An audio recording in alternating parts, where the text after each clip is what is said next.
हरिओम। कैसे हैं आप सब? आशा करती हूँ आप सब अच्छे होंगे। तो शुरू करते हैं आज का सत्संग। ओम सतगुरु नमः। ओम परमात्मने नमः। योग। चित्त की शुद्धि ही विज्ञान की प्राप्ति में प्रधान साधन होती है। विज्ञान के द्वारा ही ऋषियों ने पर ब्रह्म को जाना है। चित्त की शुद्धि ही विज्ञान की प्राप्ति में प्रधान साधन होती है। विज्ञान के द्वारा ही ऋषियों ने पर ब्रह्म को जाना है ना। जैसे कि पहले देखो, कोई सोच सकता था कि चांद पर भी जा सकते हैं, है ना। कोई सोच सकता था कि अंतरिक्ष में जा कर के वहाँ के सारी चीज़ों का पता भी कर सकते हैं। तो कैसे जाना? यानी कि चित्त की शुद्धि से। यानी कि एक तो होती है बुद्धि, और फिर बुद्धि के भी और अंदर जा कर के हो जाता है हमारा चित्त।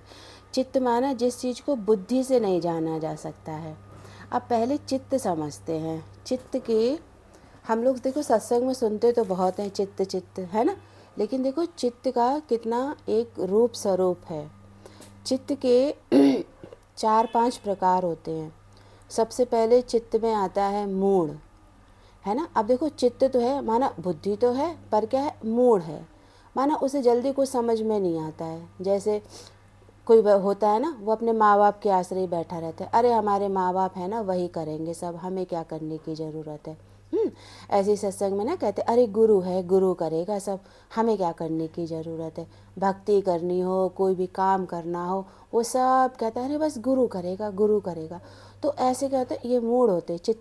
चित्त का ये रूप क्या है? मूढ़ता का रूप है कि भाई गुरु नहीं करेगा, गुरु ने तो ज्ञान दिया है, करना तो सब आपको है।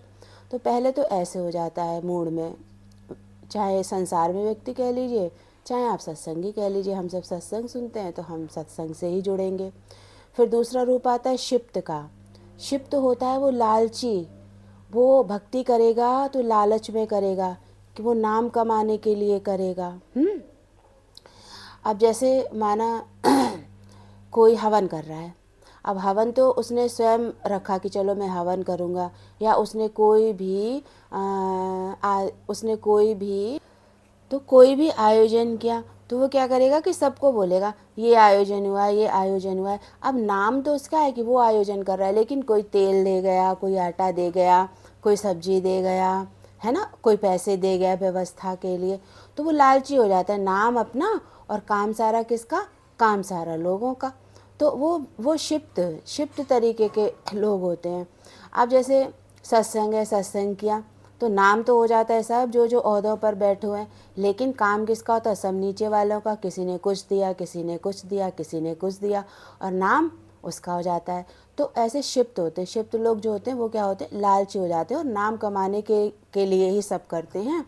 और जैसे किसी ने कहा कि मैं हवन कर रहा हूँ, तो उसके शिष्य आ गए, अच्छा गुरु जी आप हवन कर रहे हैं तो लीजिए हमारी तरफ से घी, हमारी तरफ से हवन सामग्री, हमारी तरफ से फल, हमारी तरफ से मिठाई। तो ऐसे फिर वो लालची हो जाते हैं। तीसरा आता है विक्षिप्त। ये सारे चित्त के लक्षण हैं। तीसरा आता है विक्षिप्त। विक्षिप्त जो होता है ना, वो थोड़ा सा साहसी हो जाता है। उसमें जो थोड़ी ऊर्जा होती है ना, थोड़ी उफान मारती है कि अरे मैं भगवान के नाम पे कर रहा हूँ, तो मुझे किसी से कुछ भी लेने की क्या ज़रूरत है। मेरे पास जितना होगा मैं उतना करूँगा। मुझे भाई किसी का 1 रुपया भी नहीं चाहिए। मैं भले 4 को नहीं खिलाऊंगा, मैं भले 40 लोगों को नहीं खिलाऊंगा, मैं तो अपने घर में ही 3-4 लोगों में सब कर लूँगा। बस मैं अपने घर में ही कर लूँगा मुझे जो करना है। तो वो जो विक्षिप्त होते हैं वो थोड़े से साहसी हो जाते हैं।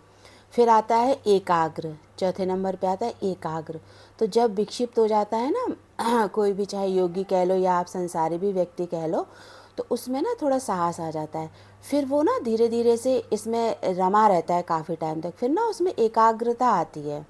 फिर वो क्या होता है कि जब एकाग्रता आ जाती है ना, तो फिर वो योगी शांत रहने लगता है और वो सबसे सीखने लगता है कि देखो ये तो मूढ़ हैं, इन्हें अकल ही नहीं है, बताओ सब गुरु क्यों करेगा, सारा काम तो खुद को करना होता है, ये गुरु के भरोसे बैठे रहते हैं। फिर वो विक्षिप्त भी हो जाएगा, है ना, शिक्षित भी हो जाएगा कि भाई देखो कैसे सब कुछ तो खुद ही से करने से, क्यों किसी से मांगना, जितना है तुम्हारे पास उतना करो। तो वो ना थोड़ा सा एकाग्र मन से सोचने लगता है, फिर वो शांत रहना सीख लेता है। तो ऐसे व्यक्ति जो होते हैं ना, जो वो किसी को ना पसंद नहीं आते हैं, क्योंकि वो उनके कामों का हिस्सा नहीं बनते हैं। वो ना कुछ देते हैं और ना कुछ लेते हैं, उन्हें केवल मतलब होता है ज्ञान से। वो बस आते हैं, अपना ज्ञान सुनते हैं और ज्ञान सुन करके अपने ना आत्मोद्धार में लग जाते हैं, परमात्मा प्राप्ति में लग जाते हैं। तो ऐसे व्यक्ति का होता है ना कि लोगों को फिर पसंद नहीं आते हैं कि अरे ये तो कुछ नहीं करता है, ना तो ये सत्संग कराता है, ना ये किसी को खिलाता है ना। और कहीं होगा माना सत्संग बुलाया जाएगा तो चला तो वो भी जाएगा ना। फिर लोगों की नज़रों में वो भी खटकने लगता है कि देखो 10 जगह जाता है, खाता है, लेकिन ये कभी खिलाता नहीं है। लेकिन उसके मन की व्यथा कोई नहीं जानता है। तो ना वो धीरे धीरे ऐसे एकाग्र हो जाता है, तो वो लोगों में ना घुल मिल नहीं पाता है। और ऐसे जो व्यक्ति होते हैं ना, वो बड़े ईमानदार होते हैं, और जो जैसा होता है ना वो उसे वैसा स्वीकार कर लेते हैं, और अपने को नहीं थोपते हैं किसी पर कि भाई तुम भी मेरे जैसे बनो, जो जैसा है उसको स्वीकार कर लेते हैं। तो ये हो गया बुद्धि का मन का एक लक्षण, एकाग्रता। और फिर 5वें नंबर पर आता है कैवल्य पद। ये सारे चित्त के लक्षण हैं, आप ध्यान से इन सबको समझते जाना। फिर आता है कैवल्य पद। जब एक योगी इतना सब कर लेता है, और ये बताने में तो बहुत कम टाइम लग रहा है, पर एक एक इसमें जो है ना, उस जैसे मूड है तो कई साल लग जाते हैं उसे, मूर्ता में ही वो चलता रहता है। फिर वो कई साल लग जाते हो उसे, फिर वो विक्षिप्ति हो जाता है, कई साल लग जाते हैं उसे एकाग्रता हासिल करने में। और ऐसे ये आध्यात्म का सफ़र कोई 1 2 3 साल का नहीं है, ये लंबा चलता है। तो फिर आता है कैवल्य पद। ऐसे जो मनुष्य होते हैं वो एकदम स्थिर हो जाते हैं, चाहे मनुष्य चाहे योगी, वो एकदम से स्थिर हो जाते हैं। उनके जो पंच तत्व होते हैं ना, वो कंट्रोल में आ जाते हैं। वो अपने पांचों तत्वों में बिल्कुल बहकते नहीं है, सारा का सारे कंट्रोल कर लेते हैं अपने पांचों तत्वों को। उनकी जो ऊर्जा होती है वो त्रिपुटी पर आ जाती है।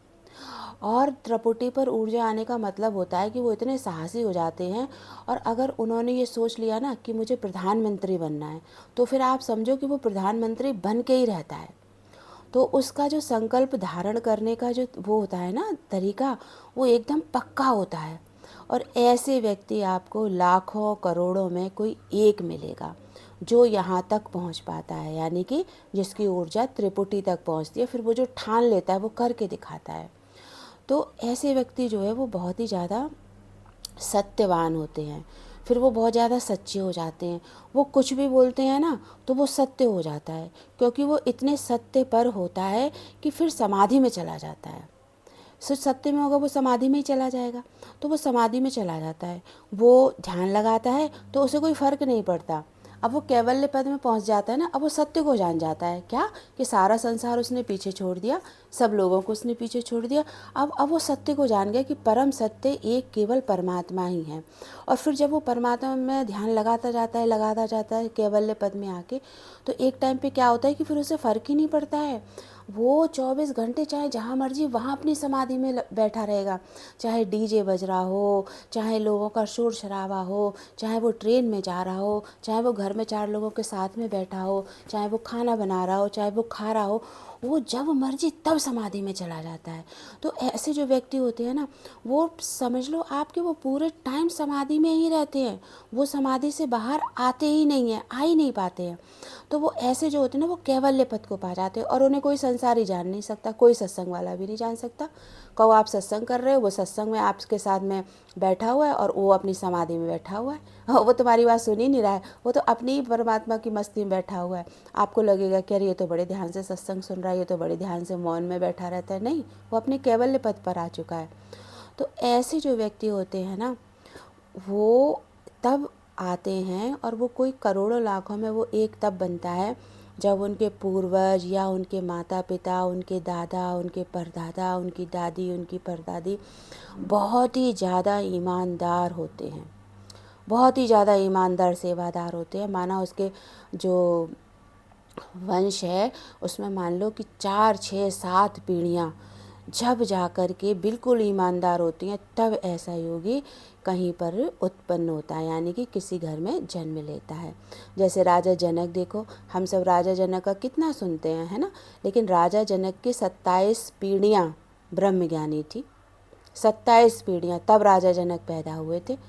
तो ऐसे होता है कि ईमानदार होते हैं उनके सारे के सारे पूर्वज, कम से कम 6 7 8 पीढ़ियाँ, तब ऐसा एक योगी इस धरा पर आता है, तब जा कर के ऐसा एक बीज उत्पन्न होता है। ऐसे व्यक्ति के लिए कुल के कुल ख़त्म हो जाते हैं, यानी कि 8 10 15 20 27 50 कुल के कुल ख़त्म हो जाते हैं। तभी तो देखो कहते हैं कि जो है एक जिसके घर में ज्ञानी हो जाता है उसके कुल के कुल तर जाते हैं, बोला जाता है ना। लेकिन हम लोग क्या सोचते हैं कि बस सत्संग में आए हैं तो बस कुल के कुल तर जाएंगे। सत्संग में आना बड़ी बात नहीं है, सत्संग में आके उसके गुणों को धारण करना बड़ी बात है। तो आज इतना ही होगा क्योंकि फिर बहुत लंबा ब्लॉग हो जाएगा। तो आज हमने चित्त को समझा है ना। अब जैसे देखो, अब मन है, अब हम क्या करते हैं कि अब हमें परमात्म तत्व को पाना है, यानी कि हमें अपने अंदर की साधना करनी है। अब हम अंदर की साधना कर ही नहीं पाते। क्यों नहीं कर पाते? कि अंदर तो हमारे भीड़ लगी पड़ी है ना। मन में हमारे सॉरी, मन में हमारे भीड़ लगी पड़ी है विचारों की, है ना, लोगों की, बातों की, पास्ट की, प्रेजेंट की, फ्यूचर की, कितनी भीड़ लगी पड़ी है।